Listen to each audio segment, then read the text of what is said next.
Hello বন্ধুরা, আবারও নিয়ে এসেছি মুচমুচে খাস্তা। তো ভিডিওটা কেউ স্কিপ করবেন না। তো প্রথমে 1 কাপ ময়দা, অল্প লবণ, চিনি, তারপর 1 চামচ সয়াবিন তেল ভালো করে নাড়াচাড়া করে নিতে হবে।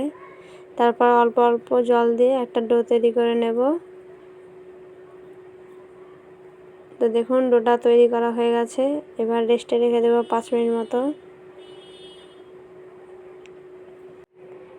এবার ভালো করে মথলে নেব।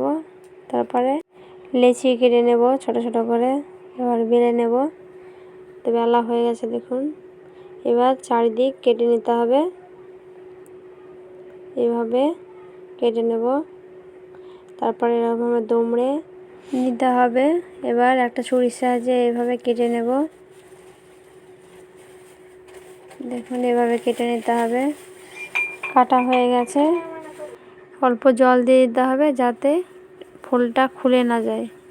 তারপরে এইভাবে ফুলের মতো করে নিতে হবে। তো দেখুন এরকমভাবে হালকা হাতে চেপে নেব যাতে খুলে না যায়। তো দেখুন কি সুন্দর ফুলের মতো হয়ে গেছে। পুরো যে সূর্যমুখী ফুল।